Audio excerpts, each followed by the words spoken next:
بسم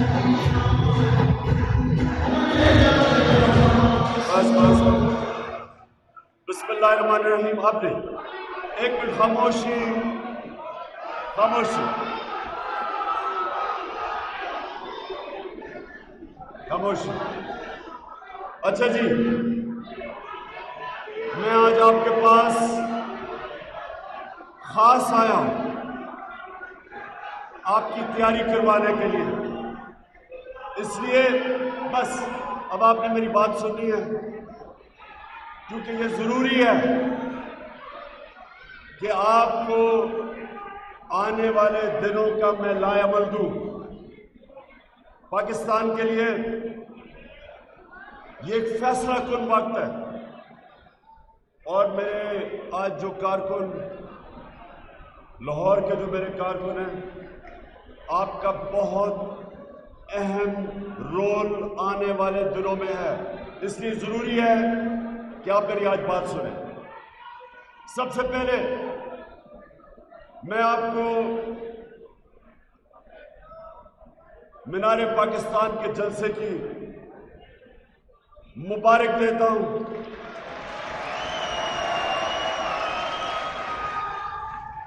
میں نے اپنے 26 سالوں میں نے کبھی اتنا بڑا جلسہ نہیں دیکھا جو مینار پاکستان میں.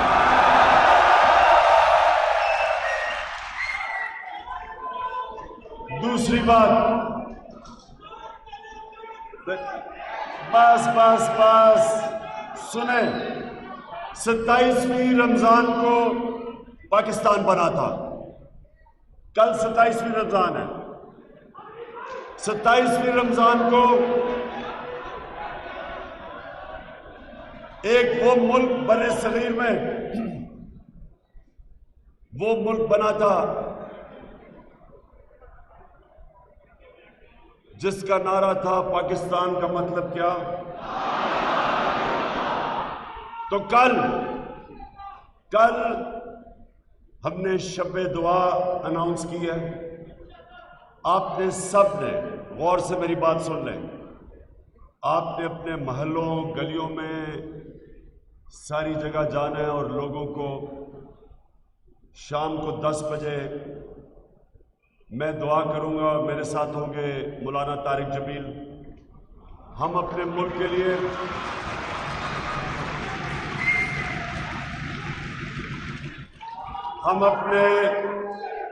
کی حقیقی آزادی کے لیے دعا کریں گے. آزادی ملی تھی 75 سال پہلے، اور حقیقی آزادی کی تحریک کی کامیابی کی دعا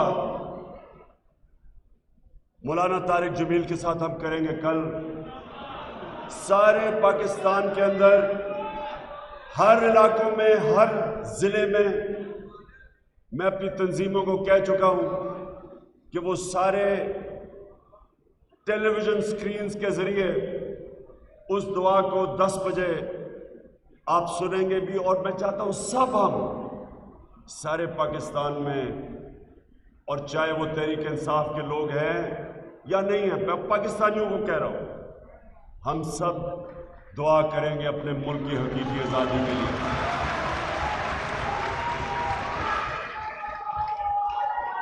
اس کے علاوہ بس اس کے علاوہ میں یہ چاہتا ہوں کہ آپ سب جتنے یہاں بیٹھے ہوئے آپ لیڈرز ہو. جو لیڈر ہوتا ہے، سنیں، جو لیڈر ہوتا ہے، لیڈر جو ہوتا ہے وہ اپنے عوام کے اندر شعور پیدا کرتا ہے. اللہ کے جو سب سے بڑے لیڈرز تھے وہ اللہ کے پیغمبر تھے. جو اللہ کے پیغمبر تھے وہ عوام میں نکل کے پیغام اللہ کا لے کے گئے تھے. آپ نے بھی بس آپ نے لوگوں کے پاس میرا پیغام لے کے جانا ہے. اور پھر سے میں کہہ رہا ہوں، گلیوں میں، محلوں میں آپ نے لوگوں سے تبلیغ کرنی ہے، اور وہ پیغام کیا ہے کہ لا الہ الا اللہ کا مطلب کہ اللہ کے سوا انسان کسی کے سامنے نہیں جھکتا۔ لا الہ الا اللہ انسان کو آزاد کر دیتا ہے۔ لا الہ الا اللہ کا مطلب اقبال کا انسان شاہین بن جاتا ہے، وہ اوپر چلا جاتا ہے۔ جو غلام ہوتے ہیں وہ زمین پہ رینگتے ہیں۔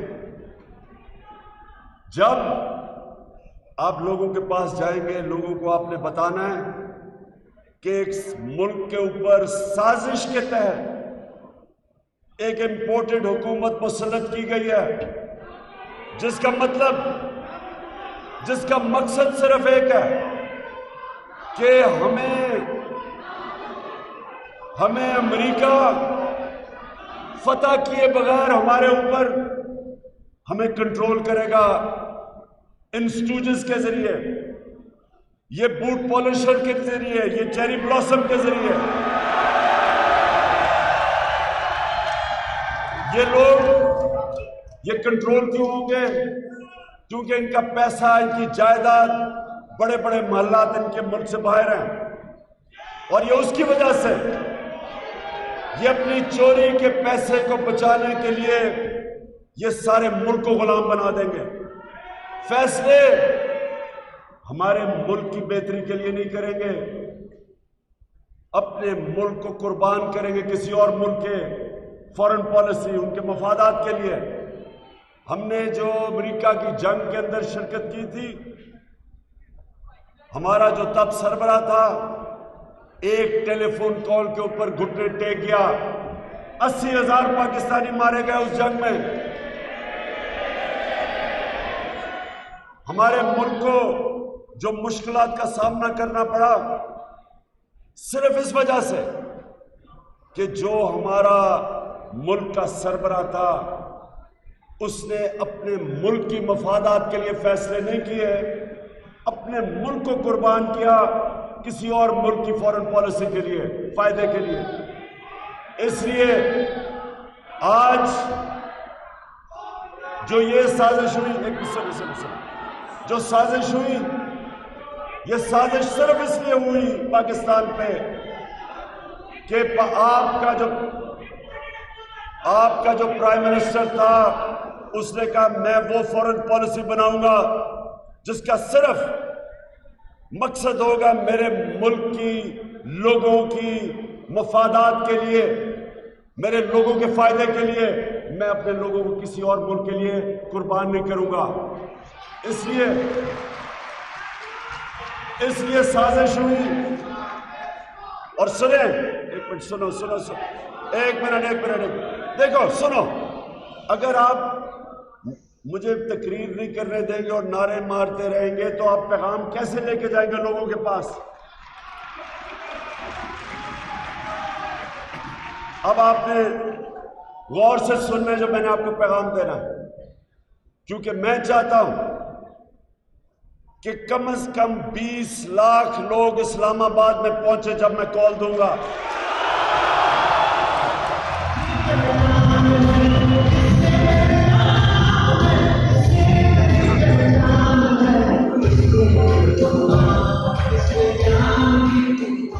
میں یہ چاہتا ہوں، سنیں آپ، سنیں، میں یہ چاہتا ہوں کہ آپ لوگوں کے اندر جا کے ہماری حقیقی آزادی کی تحریک کی تبلیغ کریں اور ان کو بتائیں کہ کیا ہوا ہے۔ اور وہ آپ اگر سمجھیں گے نہیں تو آپ کیسے بتائیں گے؟ تو ہوا کیا؟ ہوا یہ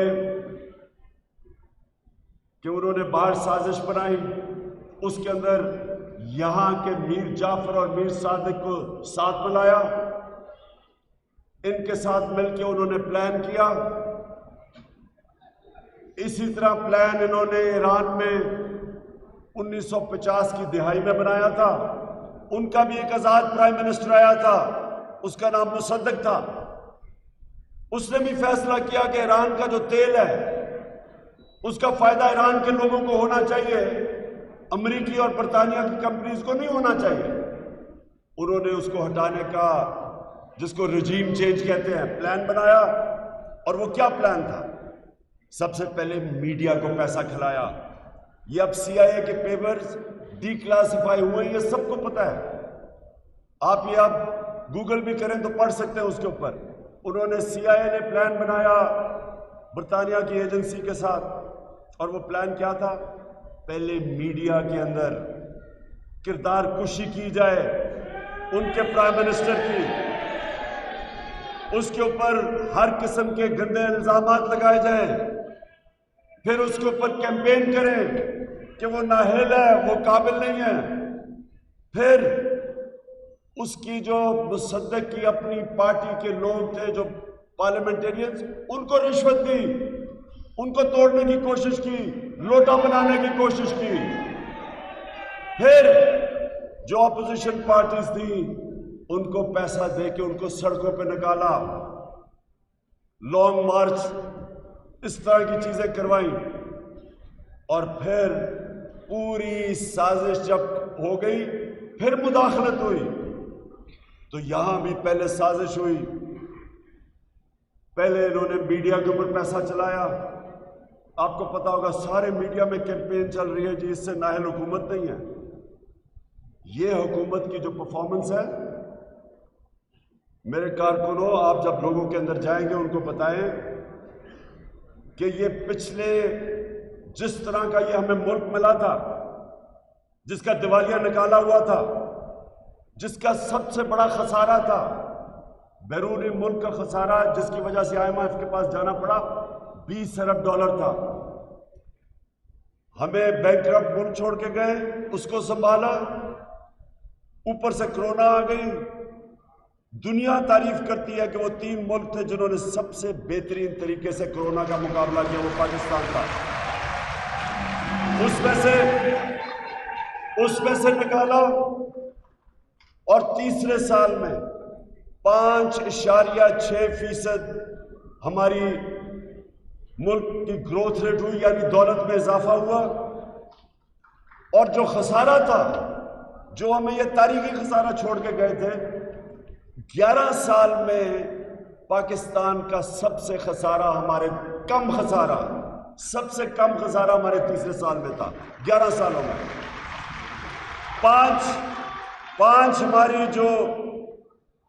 پانچ ہماری فصلیں، ان کی ریکارڈ پیداوار تھی، کیونکہ ہم نے کسانوں کی مدد کی، ہم نے ان کو ٹائم پہ پیمنٹ دلوائی، ان کو پورے پیسے دلوائے. یہ جو شوگر مل مافیا تھا، اس کے خلاف ایکشن لیا، کسانوں کے پاس پیسہ آیا، انہوں نے اپنی زمین پہ لگایا. 5 بڑی جو ہماری فصلیں تھیں ان کی ریکارڈ پیداوار ہوئی، ریکارڈ پیسہ گیا کسانوں کے پاس. انڈسٹری ہماری مارچ میں 8.6% میں بڑی. اس کا مطلب نوکریاں ملی، خوشحالی آئی. ورلڈ بینک کی سروے ہے کہ بر صغیر میں جس ملک میں سب سے کم بے روزگاری تھی وہ پاکستان تھا.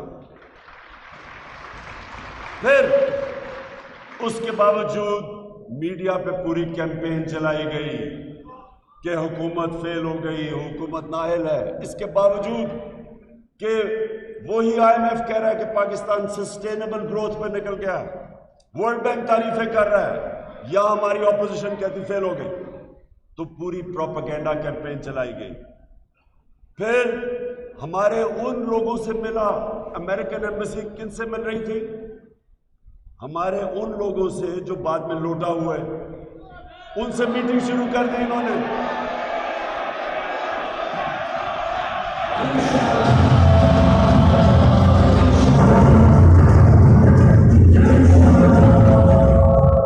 ان سے میٹنگز کی ہیں. سنے کبھی سنا ہے ایمبیسی میں؟ ایک منٹ سنے. ایمبیسی میں جب ایمبیسی کے لوگ ملتے ہیں، وہ کس لیے ملتے ہیں؟ وہ ملتے ہیں بس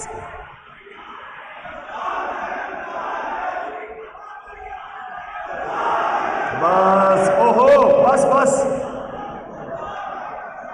اچھا کنٹرول کرو اس کو. اچھا اب سنیں, ایمبیسی کس طرح کے لوگوں کو ملتی ہے؟ وہ ملتی ہے فورن پالیسی کی بات کرنے کے لیے. وہ ہمارے ان لوگوں کو مل رہی ہے جن کو فورن پالیسی کا کیا پتا تھا, لیکن ان کو پتا تھا کہ وہ تھوڑے پارٹی سے خوش نہیں ہیں, بیک بینچرز ہیں, ان کو ملنا شروع کر دیا. اپوزیشن لیڈر سے ملاقاتیں بڑھ گئی ان کی. اور پھر ایک امریکہ انڈر سیکرٹری آف اسٹیٹ جس کا نام ڈونلڈ لو تھا, وہ ہمارے ایمبیسڈر کو ملتا ہے واشنگٹن میں 7 مارچ کو ملتا ہے. اور اس کو کیا کہتا ہے؟ یہ ذرا چپ کر کے سنیں کیونکہ آپ نے لوگوں کو بتانا ہے جب آپ لوگوں کے اندر جائیں گے. وہ کہتا ہے ہمارے ایمبیسڈر کو کہ عمران خان کے خلاف نو کانفیڈنس کی موشن ٹیبل کر دی گئی ہے اسمبلی میں, کر دی جائے گی. ابھی کی نہیں تھی. اس کو واشنگٹن میں پہلے پتا تھا کہ نو کانفیڈنس ٹیبل کی جا رہی ہے. اور پھر کہتا کہ اگر یہ نو کانفیڈنس عمران خان کے خلاف کامیاب نہ ہوئی, یعنی یہ پرائم منسٹر رہ گیا, تو پاکستان کو بڑی مشکلات کا سامنا کرنا پڑے گا. کہتا کہ پاکستان کو ہم آئسولیٹ کر دیں گے, یعنی پاکستان کو تنہا کر دیں گے, اور ہم بھی نہیں, یورپین بھی کر دیں گے. اس کو دھمکی دیتا ہے. اور لیکن کہتا کہ اگر عمران خان کو نو کانفیڈنس سے ہٹا دیا گیا تو پاکستان کو معاف کر دیں گے. اب یہ ذرا سنیں. پہلے تو جو ہمارے مخالف تھے, یہ اپوزیشن پارٹیز, ان ساروں نے کہا جی یہ جھوٹ ہے. جو مراسلہ ہمارے پاس آیا تھا, جو سائفر آیا تھا, انہوں نے کہا یہ فراڈ ہے. میں نے جب بتایا کہ یہ پہلے سے تیاری ہوئی تھی, جیسے ہی وہ یہ میٹنگ ہوتی ہے اگلے دن ٹیبل کر دیتے ہیں نو کانفیڈنس, اور ایک دم ہمارے لوگ جانا شروع ہو جاتے ہیں, اور جو اتحادی ہیں وہ بھی جانا شروع ہو جاتے ہیں. اس کو کہتے ہیں سازش. پہلے سازش ہوتی ہے, پوری تیاری ہوتی ہے, اور پھر مداخلت ہوتی ہے, یعنی کہ نو کانفیڈنس کے ذریعے ایک 22 کروڑ ملک کے پرائم منسٹر کو ہٹایا جاتا ہے. یہ میں آپ کو اس لیے کہہ رہا ہوں کیونکہ جب آپ لوگوں کے اندر جائیں گے, آپ نے ایک بات بتانی ہے لوگوں کو کہ اگر یہ کامیاب ہو جاتے ہیں, یہ جو پتلے بٹھائے ہوئے اوپر, یہ جو چیری بلاسم بوٹ پالش اوپر بٹھا دیا ہمارے اوپر, یہ جو میر جعفر کو اوپر بٹھا دیا ہے. میر جعفر وہ آدمی تھا جس نے بنگال میں انگریزوں کے ساتھ مل کے سراج الدولہ جو مسلمان وہاں کا گورنر تھا, اس کے خلاف سازش کر کے بنگال کو انگریزوں کا غلام بنا دیا ذاتی مفادات کے لیے. یہ بھی وہی میر جعفر ہے NRO 2 کے لیے, کیونکہ اب اس کو NRO مل جائے گا, چوری ساری اس کی اور اس کے سارے ٹبر کی چوری معاف ہو جائے گی. اس کے لیے یہ پاکستان کو غلام بنائے گا. اس لیے آپ نے لوگوں کے پاس جانا ہے اور یہ بھی بتانا ہے کہ اگر یہ کامیاب ہو جاتا ہے, کبھی کوئی پاکستان کا پرائم منسٹر آگے سے کسی بیرونی طاقت کے خلاف جو دھمکی ملے گی وہ کھڑا نہیں ہوگا, وہ بھی گھٹنے ٹیک دے گا اپنی کرسی بچانے کے لیے. یہ ملک کی حقیقی کی آزادی کی جنگ ہے, اور آپ نے گلی گلی لوگوں کو بتانا ہے کہ یہ کامیاب ہو گیا, آگے سے یہ ملک ہمیشہ غلامی کرے گا, کیونکہ یہ سارے چوروں کے جو خاندان ہیں وہ سارے غلامی کریں گے, کیونکہ ان کے اربوں ڈالر باہر پڑے ہوئے ہیں. یہ کبھی بھی سٹینڈ نہیں لیں گے, یہ اپنے ملک کے لیے کبھی کھڑے نہیں ہوں گے. اور دوسری چیز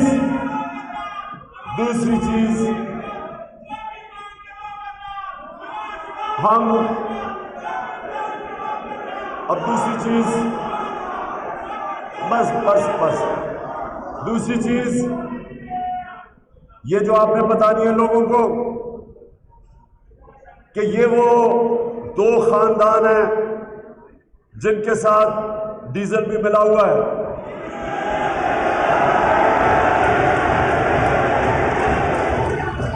30 سال سے یہ ملک کی حکمرانی کرتے رہے. ان کے اوپر جو کرپشن کے کیسز ہیں ان کے دور کے بنے ہوئے ہیں. ان کو پہلے جنرل مشرف نے امریکہ کے پریشر میں NRO دیا. امریکن جو under secretary of state Condoleezza Rice وہ اپنی کتاب میں لکھتی ہے کہ میں نے مشرف اور بے نظیر کے بیچ میں سمجھوتا کروایا. انہوں نے NRO دلوایا تھا. اس NRO کی وجہ سے جو لوٹ مار ہوئی ان کے 10 سالوں میں 8 سے 18 تک 4 گنا پاکستان کا قرضہ بڑھا. اس ملک کا قرضہ جو مشرف کے دور میں کتنا تھا اور ان کے دور میں کتنا تھا؟ مشرف کے دور میں بیرونی قرضہ یہ 2 یا 3 ارب ڈالر بڑھا. ان کے دور میں 50 ارب ڈالر سے اوپر قرضہ بڑھا جس کی ہماری حکومت کو اس کا سارا بوجھ ہماری حکومت کو اٹھانا پڑا. اور انہوں نے جو لوٹ مار کی اور کیسز بنے اب یہ NRO 2 لینے کا سوچ رہے ہیں. اب یہ آئیں گے واپس. پہلی چیز شہباز شریف کے اوپر FIA کے 16 ارب روپے کے قرضے ہیں. کرپشن کا کیس ہے 16 ارب کا جو نوکروں کے نام پہ انہوں نے 1600 کروڑ روپیہ نوکروں کے نام پہ لیا. وہ FIA کا کیس ہے. آتے ساتھ ہی ساری FIA کے لوگوں کو اس نے ٹرانسفر کیا. اب اپنا وہ کیس ختم کروائے گا جس طرح انہوں نے NRO 1 میں سارے کیس ختم کروائے. اب NRO 2 میں آصف زرداری کے اربوں روپے کے کیسز پڑے ہوئے ہیں فیک اکاؤنٹس کے, وہ ختم ہوں گے. ان کے سارے نیچے وزیروں کے اوپر کیسز وہ ختم ہوں گے. یہ صفائی سلیٹ صاف کر کے پھر سے لوٹ مار شروع کریں گے. اور اس میں کیا ہوگا؟ یہ جب NRO 2 لیں گے تو پاکستان کے سارا انصاف کے نظام کی قبر کھودی جائے گی, وہ دفن ہو جائے گا. کوئی FIA کا آدمی آگے سے کسی طاقتور کے خلاف کیس کرنے سے ڈرے گا کیونکہ ان کے اوپر اب انتقامی کارروائی کی جائے گی. اور اس کے علاوہ جو ہماری نیب ہوگی, جو ہماری عدالتیں ہوں گی, وہ پھر صرف چھوٹے چھوٹے چوروں کو پکڑیں گے. طاقتور ڈاکوؤں کو ہمارے انصاف کا نظام نہیں پکڑ سکے گا. نبی صلی اللہ علیہ وسلم نے یہ نوجوانوں یہ تبلیغ یہ بھی کر لیا آپ نے. انہوں نے آج سے تقریباً 1500 سال پہلے کہہ دیا تھا کہ جو قوم صرف چھوٹے چوروں کو جیل میں ڈالتی ہے اور بڑے ڈاکوؤں کو نہیں پکڑ سکتی وہ تباہ ہو جاتی ہے. اور آج ہر غریب ملک میں دیکھ لیں, جس ملک میں غربت ہے اس میں ایک ہی چیز ہوگی کہ وہ بھی صرف چھوٹے چوروں کو جیل میں ڈالتے اور بڑے ڈاکوؤں کو نہیں پکڑ سکتے. یہ ہونے والا ہے. یہ دوسری چیز آپ نے اپنے لوگوں کو بتانی ہے. اور تیسری چیز جو چیف الیکشن کمشنر ہے, یہ جو راجہ سلطان ہے, یہ نون لیگ کا ایک ایجنٹ ہے. ہم اس کو کبھی تسلیم نہیں کرتے. یہ سارے اس کے فیصلے, پہلے تو الیکشن کمیشن میں صرف 2 لوگ بیٹھے ہوئے ہیں, 2 اور بھرتی کر رہے ہیں, وہ بھی آئے نہیں. یہ اکیلا آدمی فیصلے کرتا ہے اور اس کے سارے فیصلے تحریک انصاف کے خلاف ہوتے ہیں.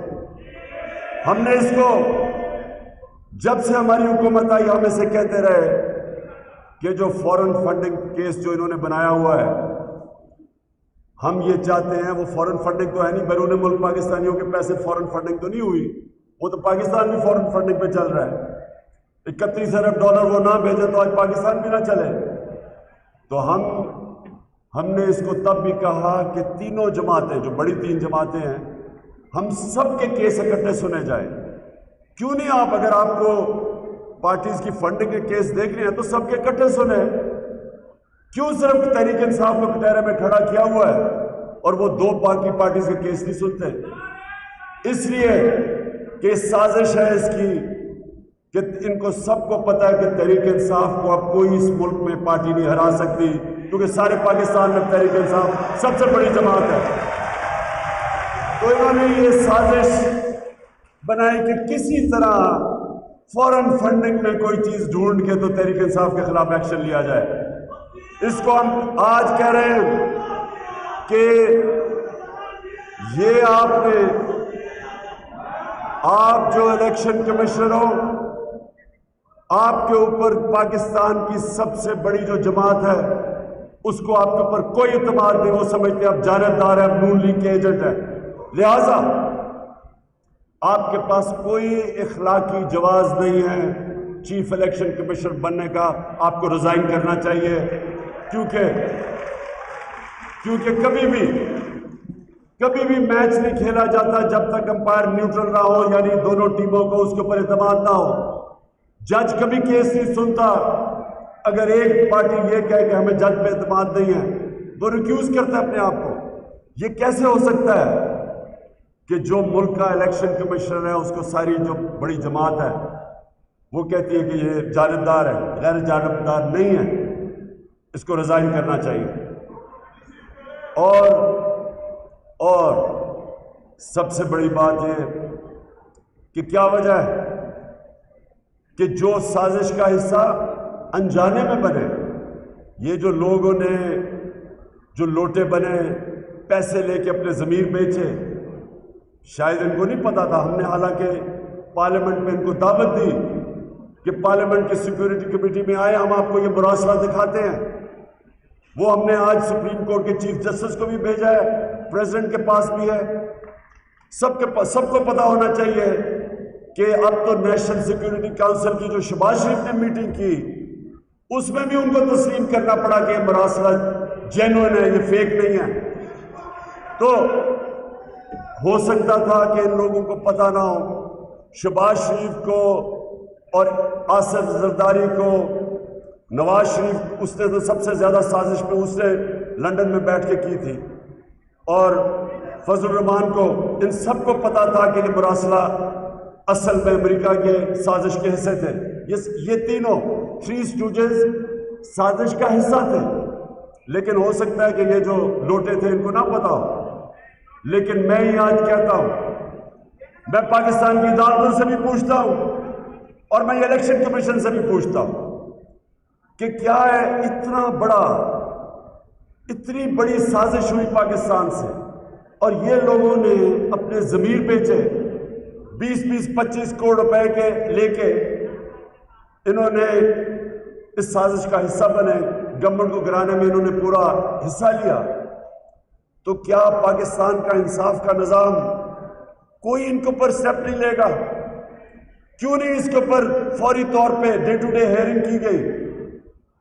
یہ کیا ہم مثال دے رہے ہیں اپنی آنے والی نسلوں کو، اپنے بچوں کو کیا مثال دے رہے ہیں کہ پارلیمنٹ میں وہ لوگ بیٹھے ہوئے ہیں، ایسے لوگ ہیں جو پیسے لے کے اپنے حلقے کے لوگوں سے بھی غداری کرتے ہیں، اپنے ملک سے بھی کرتے ہیں، اپنے آئین سے بھی کرتے ہیں، قانون کی بھی خلاف ورزی کرتے ہیں.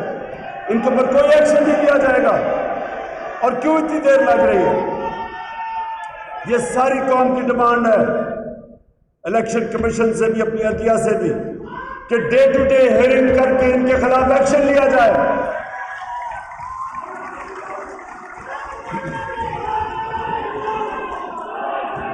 اور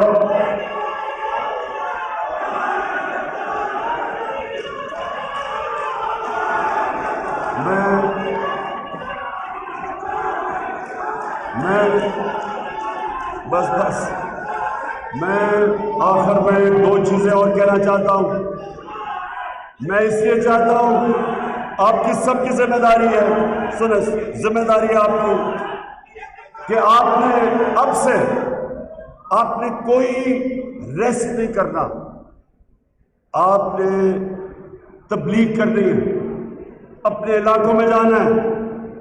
پھر سے میں کہتا ہوں، لوگوں کو آپ نے بیدار کرنا ہے، شعور دینا ہے کہ پاکستان اس فیصلہ کن وقت میں کھڑا ہے، سب نے اس تحریک میں شرکت کرنی ہے۔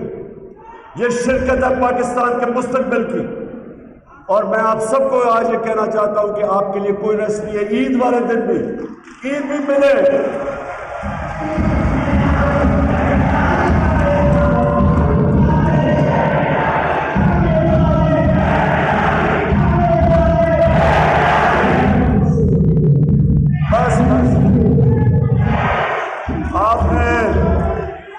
آپ جب عید پڑھیں، عید ملے، جب نماز کے بعد عید ملے تو کان میں کہیں حقیقی آزادی کی جنگ لڑنی ہے ہم نے سب کو۔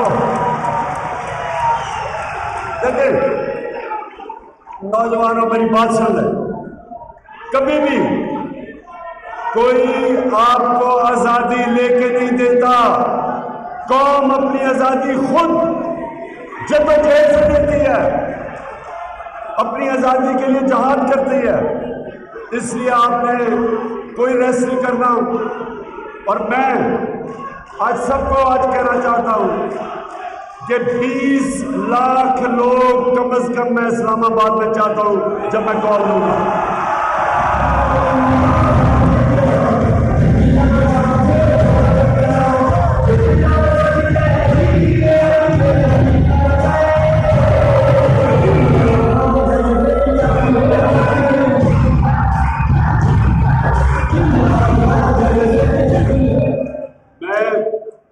انشاءاللہ ہر شہر جاؤں گا، پاکستان ہر شہر میں جاؤں گا، اپنے لوگوں کو تیار کروں گا اسلام آباد کے لیے۔ میں پرسوں ملتان جا رہا ہوں، عید کی چھٹیوں کے بعد پھر میں نکل جاؤں گا، سارے پاکستان جاؤں گا، اپنے لوگوں کو تیار کروں گا اس حقیقی آزادی کی جنگ کے لیے۔ اور میں آخر میں اپنی میڈیا کے لوگوں سے پوچھنا چاہتا ہوں، اپنے لبرل جو کہ میڈیا کی آزادی کی بات کرتے ہیں ان سے پوچھنا چاہتا ہوں کہ کیا ہمارے زمانے میں کبھی اس طرح کا میڈیا بلیک آؤٹ ہوا جو آج تحریک انصاف سے ہو رہا ہے؟ کیا اب آزادی رائے کدھر گئی؟ کدھر گئی آزادی میڈیا؟ کدھر گیا؟ ہمارے زمانے میں 80% جو پروگرامز ہوتے تھے وہ ہماری گورنمنٹ کے خلاف ہوتے تھے۔ آج کیوں میڈیا کا بلیک آؤٹ کر دیا ہے؟ آج سوائے ARY کو میں آج خاص ARY کے لیے کہتا ہوں،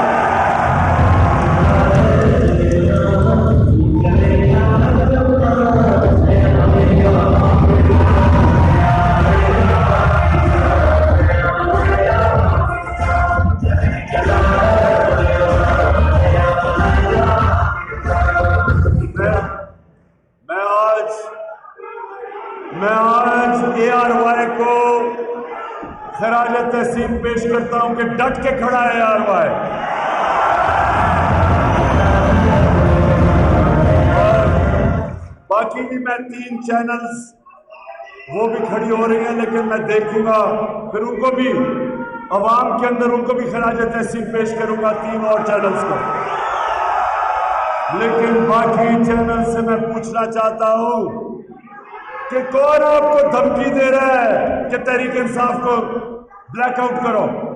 اور کدھر ہیں وہ لبرل جو ہمیشہ کہتے تھے جی کہ آزادی صحافت اور آزادی رائے؟ میں آج صرف آپ سے سوال پوچھتا ہوں، اور کارکنوں انشاءاللہ آپ سے ملاقات ہوگی اسلام آباد میں۔ پاکستان زندہ باد۔